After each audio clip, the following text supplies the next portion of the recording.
I'm Michael Barasch, and I'm thrilled that you've joined us today to learn about cancer prevention in the 9/11 community. Basically, our job is to give you resources so that you can reach out to either us or to any of the people on this panel and learn more to help you, to help your families protect your legal rights and receive the medical care that the government is now providing you.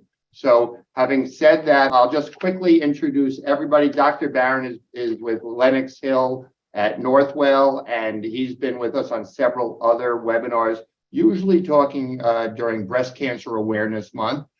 This happens to be Cancer Prevention Month. So we have DeSavino from the American Cancer Society. We have Dr. Shastri from Montefiore Einstein Cancer Center. We have Lynch from NYCOSH.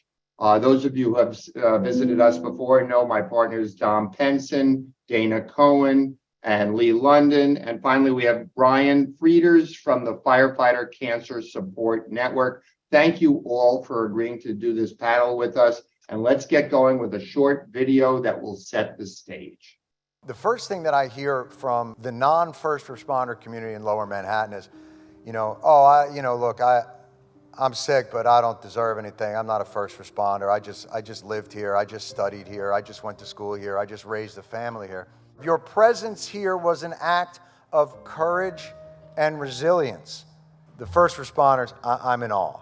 But I also am in great awe of those who came back to a war-torn neighborhood that was clearly toxic. We knew it, but you stayed anyway, and you allowed this area to grow and to become the hub. But it's your courage and your resilience that brought this place back. So please, I urge you, access what you are owed.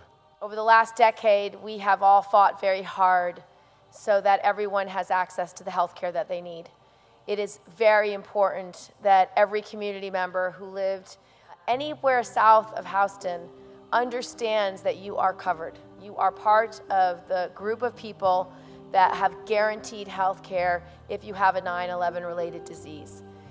I was on my way to work when the first plane hit. I was working for Goldman Sachs. I actually worked for them for a total of 21 years.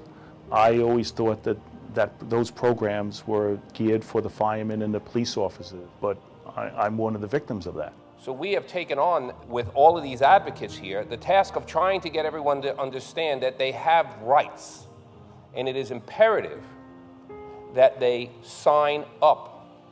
It's also critical that we reach our students and our staff members, our teachers who were in the schools 18 years ago. One of the really surprising things about our research is that an event in 2001 can continue to have echoes 17 and 18 years later, such that it is as though never smokers are smoking 2 packs a day. Our law firm now represents over 25,000 people in the 9/11 community. The majority right now are first responders, but every single day we hear from more and more survivors because we're doing this outreach. Basically, to be entitled to compensation, you need to prove that you were below Canal Street or on the Fresh Kills landfill, either caught in the dust cloud on 9/11 or for 24 hours during the month of September 2001, or for 80 hours, which is just 2 full work weeks between 9/11 and May 30th of 2002. And you need to get 2 people to sign an affidavit attesting to the fact that I saw him. I worked next to Joe. I went to school next to Francis. That's all it takes. There's a reason why my firm takes all this so personally. I have 6 young people who work for me who have lost a parent or a spouse as a result of World Trade Center toxins. 9 people in my law firm, including me, are cancer survivors. The information you get from us is going to be compassionate, and it's our pleasure to help you.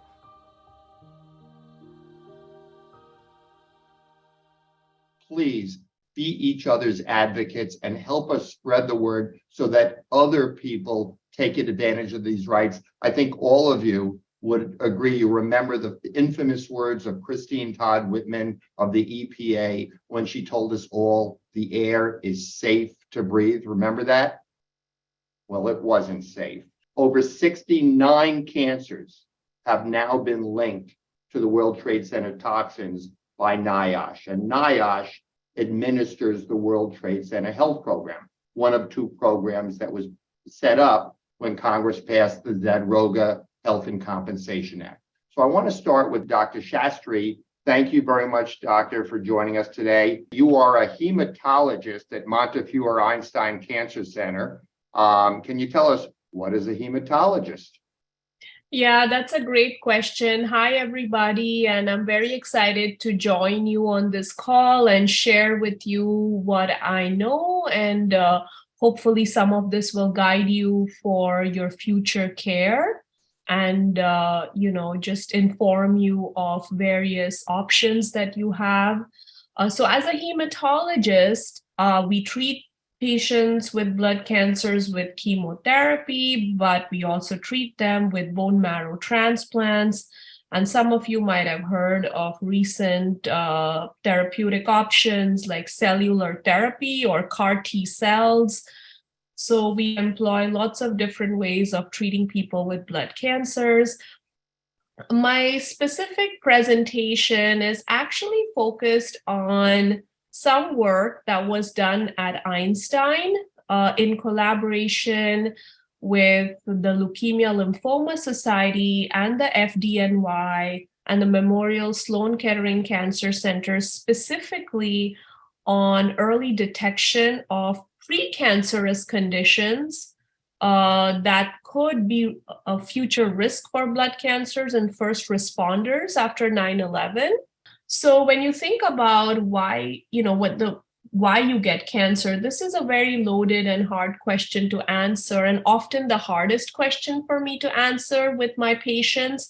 Many a times when I see people with a new cancer diagnosis, in addition to knowing how the cancer should be treated, people do have questions about, why do I have cancer, and why did I get it? Did I do something that increased my risk for having cancer?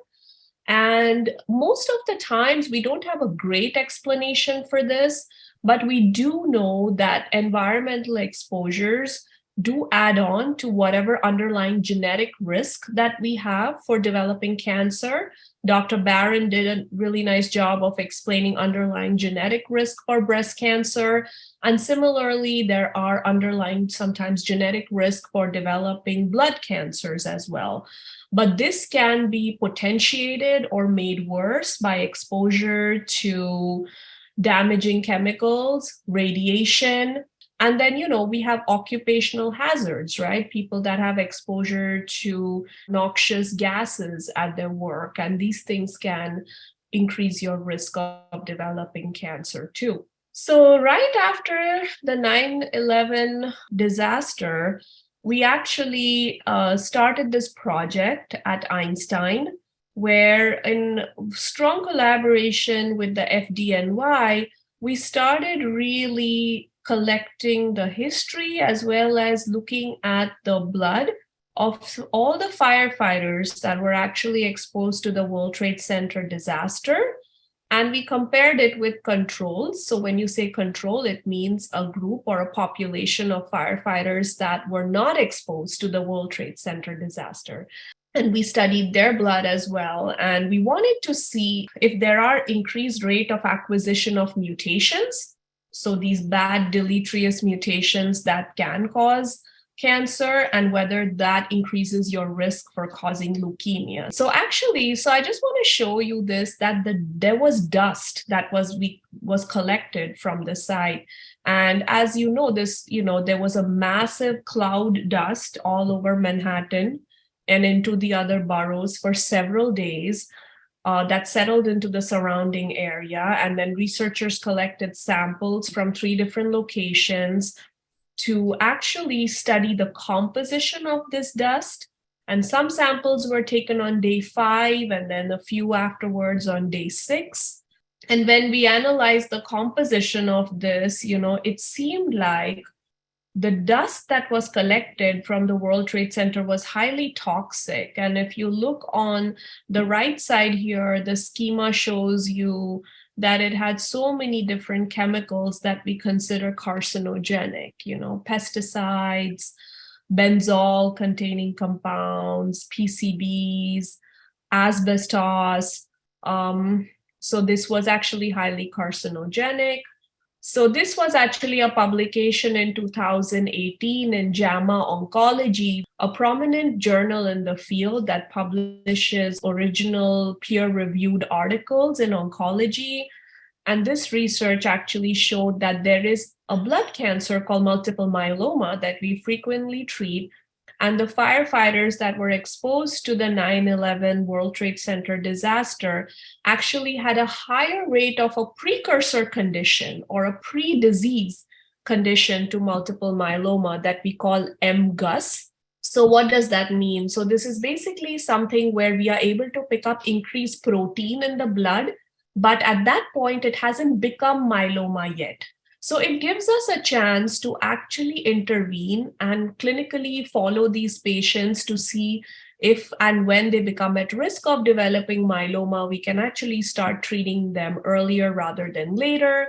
Sometimes when people develop myeloma and they present, they can have serious medical emergencies like kidney failure or very low blood counts. Very high protein levels that may cause other problems. So this is, in a way, we know that this is a precancerous condition that we found was kind of increased. So this is, again, just to show you that this particular study, did have a lot of press when it came out.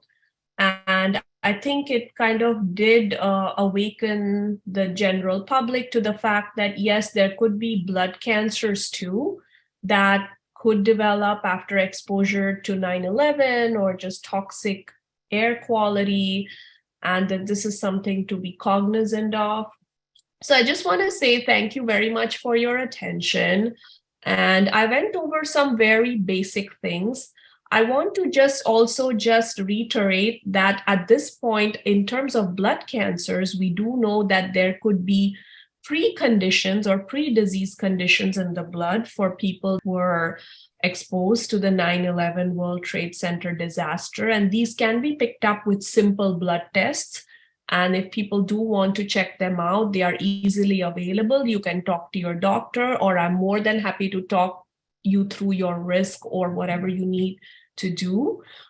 Please feel free to get in touch with me via email, or I left my number there to schedule an appointment or to give you a call back. I'm happy to discuss this further with you. So thank you for your attention. Dr. Shastri, thank you so much. The reason I wanted you and Dr. Bryan on today's Cancer Prevention Month webinar is that the World Trade Center has published, or the health program has published, the most common cancers in the 9/11 community. Breast cancer is the third most common cancer, but fourth, fifth, and sixth are the blood cancers. Dr. Bryan, thank you again for coming back. Now, I know your specialty is breast cancer, and so I'd like you to address that and assure people who have breast cancer it certainly is not a death sentence. Well, thank you, Michael. Unfortunately, breast cancer is still the leading cause of cancer in women, as you can see from this graph on the right-hand side. It's the most common cancer in women, whereas in men, prostate cancer is the most common. So each year, there's about close to 300,000 women diagnosed with breast cancer. Fortunately, we cure most of them with it. Unfortunately, about 40,000 go on to die of the disease. Lung cancer is still the leading cause of cancer-related death in men and women.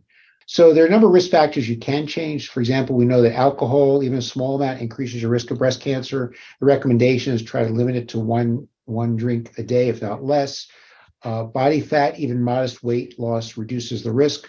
Those who are physically active will have a reduced risk of breast cancer. Interestingly, there's also really good data that if you exercise regularly and you're diagnosed with breast cancer, you have a better survival.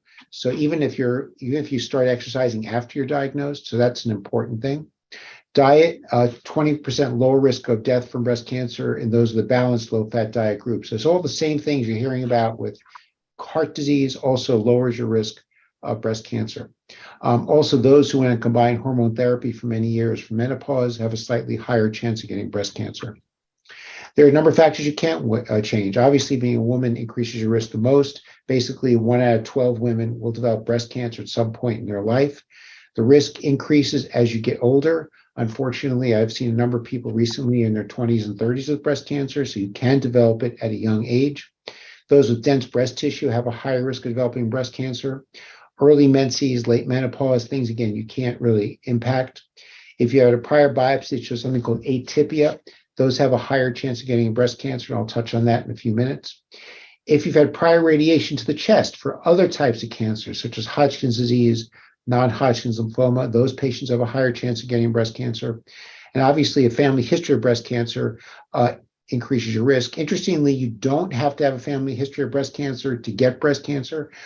Many a patient I have gets diagnosed and they're kind of upset that they don't have a family history. How could they get it? They certainly still can. And a thing you also, many of you know about is the genetics of breast cancer is talked about a lot these days. So this shows that mammography, you may hear some controversy periodically about the benefits of screening mammography. These are women with average risk, no family history, no other risk factors. But it's clearly been shown by the American Cancer Society that mammography reduces the risk of dying of breast cancer, which has happened in the late 1980s. There was a big spurt, people getting mammograms. And as you can see, we saved anywhere from 380 to 600,000 lives with mammography. So it was a 42% reduction in death from breast cancer. So it's a big benefit to mammography. So in summary, breast cancer is the most commonly diagnosed cancer in women, but mortality rate is definitely dropping. While some factors can increase the risk of breast cancer, some can't be changed, many can be. We've made major strides in our knowledge about the cancer genetics, as you heard about, and screening mammography definitely saves lives. Thank you. Dr. Barron, every time I listen to you, I learn more and more. We got a question, and it lines up perfectly with what the theme of today is, which is Cancer Prevention Month. So many women, so many men miss their annual doctor appointments because of COVID. Not only 1 year, but 2 years. And I was wondering, did you see a lot of women miss their mammographies? Oh, yeah. There was a lot of strong data that the patients were not coming back for mammography, and we definitely saw a bump up in patients who, when they were coming in, had node-positive disease, had more aggressive cancers. Luckily, we're kind of back to baseline now. It seems like most patients are coming back and getting their screening test done. I mean, we saw that with our clients who didn't go for their annual skin exams and their annual prostate exams as well. Don't miss your annual exams. Dr. Shastri, I don't know if you have heard this. We were honored to represent Detective James Zedroga. He died of pulmonary fibrosis at the age of 34. When they did an autopsy, they found in his lung tissue ground glass, asbestos, chromium, lead, benzene. These are all known carcinogens. And this leads me to our next guest, Bryan Frieders. Chief, would you tell us, was it limited just to New York City firefighters?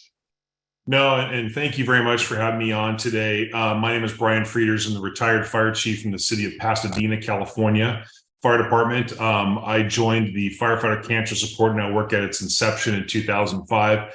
The first thing I just want to say is, thank you, Dr. Barron. Thank you, Dr. Shastri, because, the information you provided is so relevant. I saw a message in the chat about what does this have to do with 9/11. It has everything to do with 9/11. The information that you're receiving from these physicians is going to help you understand changes in your body that you may not otherwise have noticed. It may assist you in being an advocate for your healthcare. And Michael, I know you'll agree that some physicians don't really understand the implications of those that were exposed to the 9/11 toxins in and around that area.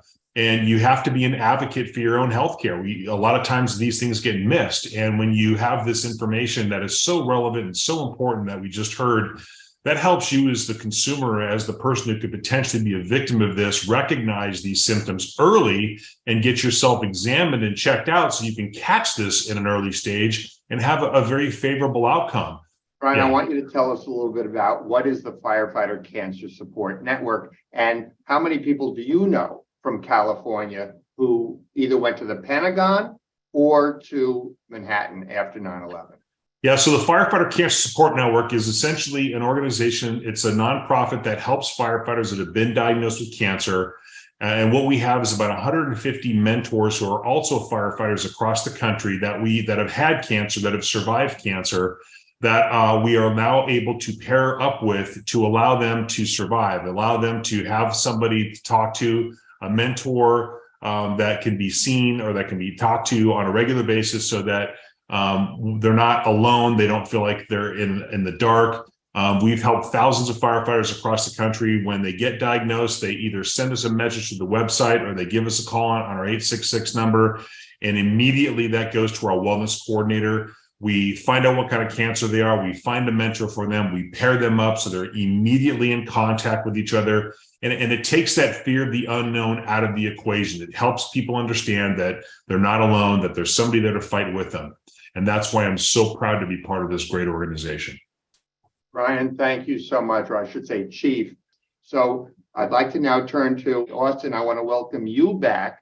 And would you please tell us a little bit about what the American Cancer Society is doing to help people once they hear those awful words, "I'm sorry, you have cancer"? Yeah, absolutely. And thank you so much for having me on. And just thank you to all the other panelists and doctors for sharing just the important information. And my name is Austin DeSavino. I'm the Director of Development here in New York City for the American Cancer Society. And very, quickly, I'll just talk about who we are and what we do and how we can help. The mission of the American Cancer Society is to improve the lives of people with cancer and their families. And the way that we're doing that is through advocacy, research, and patient support. And we want to ensure that everyone has an equal opportunity to prevent, detect, treat, and survive cancer. And that's great, but what does that actually mean? What are we actually doing? Where is the money that we are raising actually going? One of the biggest things that we fund and push forward is research. We are a 120-year-old organization that started right here in New York City. And since 1946, we've invested more than $4.6 billion into cancer research. That's billion with a B. And that research is impacting people's lives here in New York City, across the country, and across the globe. Outside of the research that we're doing, we have services and programs that cancer patients and their families can take advantage of and that are there to help. The reason that I work for the American Cancer Society is actually the National Cancer Information Center. It's something that my aunt took advantage of when she was battling breast cancer.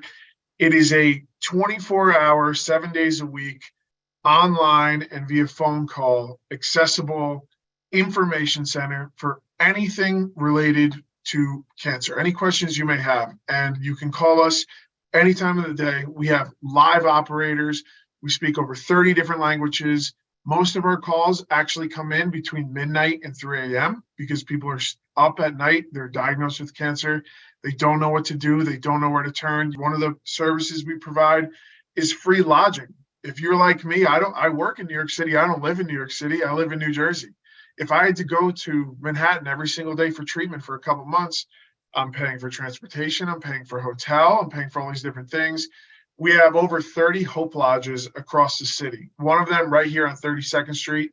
And that is a place where cancer patients and one of their caregivers can stay for free as long as they need to. We have shuttles that go to the local cancer centers. That is one of the services we provide.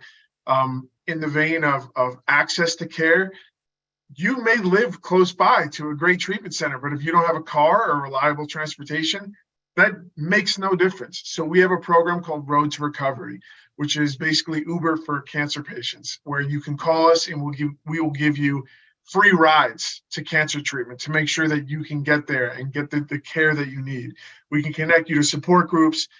We have access to help connect to whether it's free or discounted wigs or mastectomy products. There's a lot of different things. I could probably talk for the next 5 hours about everything that American Cancer Society can do. But if you do have questions, if you're newly diagnosed, if you have a loved one going through cancer, we are here to help. 1-800-227-2345.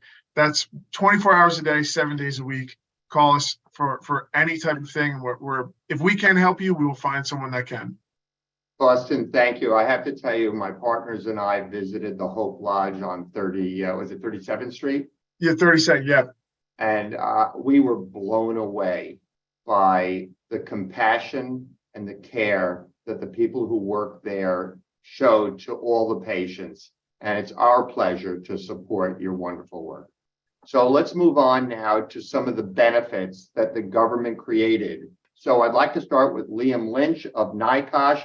Liam, thank you again for joining us. Tell us a little bit about NYCOSH and the World Trade Center Health Program. Thank you so much, Michael. Thanks for having me. It's always an honor to talk about this. So my name's Liam. I'm with the New York Committee for Occupational Safety and Health. We are a nonprofit made up of unions and labor organizations throughout New York City, and we advocate for stronger worker protections. So my predecessors and my colleagues were there after 9/11, helping 9/11 responders and survivors advocate for themselves for healthcare, what eventually became the Zadroga Act that was passed, like Michael said, in 2011. So fast forward to today, why are we here in 2023 talking about this? Well, to this day, we have the World Trade Center Health Program, which is here for not only responders, but also, like Michael said, survivors, people who worked, lived, went to school down south of Houston Street in Lower Manhattan in those days that followed on that day and the days, months that followed 9/11. So we know that there are over 100 different illnesses connected to exposure to that deadly dust. So the World Trade Center Health Program is going to have specialized doctors who are knowledgeable in treating 9/11 patients. And so the health program offers an annual medical monitoring for responders. And then for both responders and survivors, if you have a 9/11 related illness, all of your treatment is paid for. So that includes medical visits, medical tests, doctor visits, surgeries, prescription drugs, and also there's a really robust benefits counseling.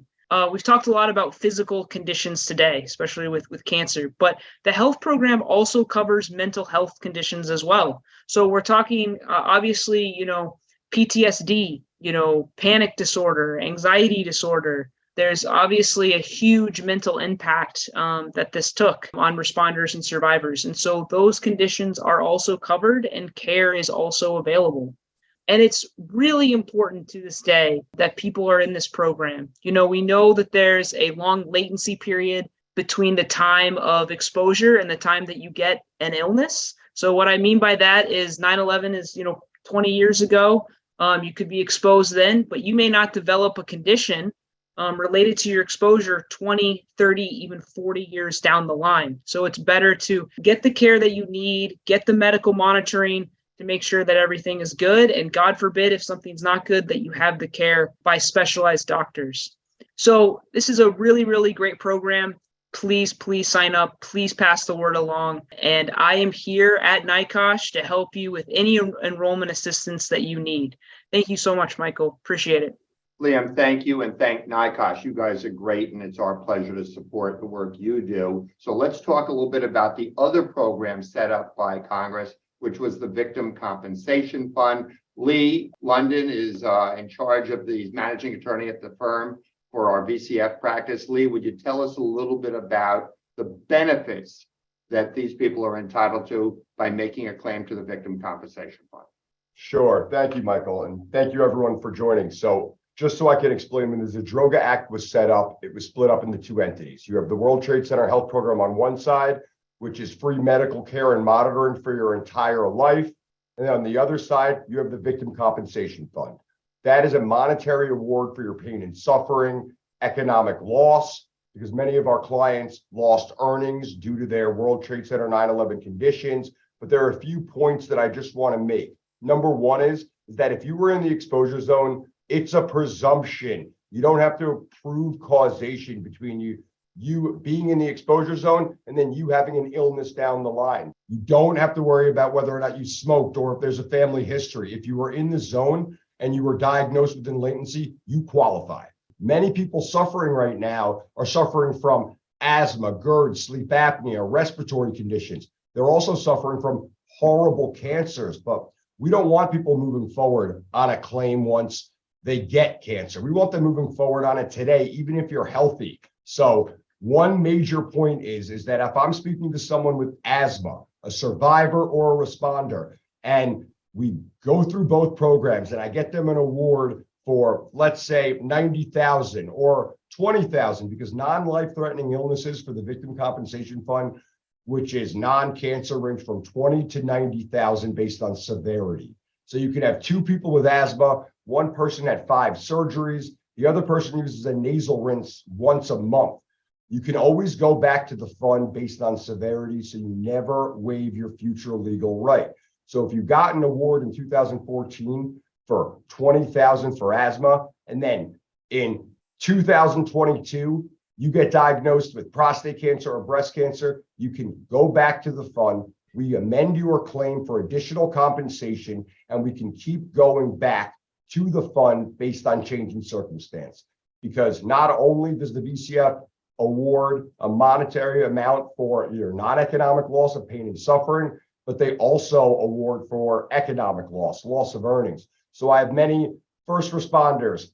I have Goldman Sachs employees. I have many survivors that go out on private disabilities because their cancers forced them out of work, and you can make an economic loss claim. And I'd like to introduce Dana Cohen, who's co-manager of our family assistance team. Dana, tell us a little bit about what you do and what Dom does, and talk about the wrongful death cases that we're sadly seeing way too many of. Thank you, Michael. So the family assistance team for our firm was created to help families who lost someone to 9/11 illnesses. And the sad truth is we had to create a separate unit just to help families, because this is a very common occurrence. We lose clients every single day to cancers and to serious respiratory conditions, and we want to make sure that their families get the help that they need. The VCF will award pain and suffering awards, $250,000 in pain and suffering, in addition to whatever was awarded for the personal injury claim, $100,000 for each spouse, for each dependent as well. It will award a compensation for lost household services. It will reimburse all funeral costs, including burial, monument. So all of that the family has to pay for will be reimbursed, and it will award lost earnings for people who died before they finished out their work life. There are financial implications of serious illness. There are financial implications to losing the breadwinner of a family, and we want to make sure we get our clients the help they need as quickly as possible. So let's move on to the last slide. And Dom Penson, would you discuss what people should do now? Sure, thank you. What we can all do, all of us in the 9/11 community, for our families, to prepare them to file a claim if they should ever need to file a claim, is number one, we can tell our families about these rights, right? Tell them about the VCF. Tell them about these claims that they could make in the event that you should ever pass from one of these awful illnesses. Collect your proof of presence. We didn't talk very much about that tonight, but there are different ways to establish presence. If you worked for a company that was in the exposure zone, you can get a letter from them now, a letter that establishes that you were in the exposure zone during that 8.5-month period between 9/11 and May 30, 2002. That's very important. If you can get such a letter, get that letter. If you know of people who could be witnesses for you to attest to the fact that you were here, you were in the exposure zone, you can get those affidavits now. And put them away and tell somebody, tell your family, I got the proof, I collected the proof, and I put it here in this folder. And the other thing that you can do that we encourage everybody to do, not just the 9/11 community, but certainly if you're in the 9/11 community, get a will. If you have a will, you get to decide what happens with the assets in your estate. right? And some part of these awards are payable to your estate. If you passed away and your family brings a claim, some part of this is going to be payable to your estate. You can decide how that award gets distributed, the part that goes into your estate, as opposed to having the courts decide based on objective laws that may not really be right for you and your family. So you can take care of that. You can take care of that now. And then you get to choose who will be the executor of your estate. And that's the person you should tell about these things, that you should tell about these rights, about the affidavits. So we encourage everybody, get a will. Those are the main things that we can all do for ourselves now. Thank you, Dom. Please listen to what the doctors said. Early detection is everything in preventing a bad outcome. Good night.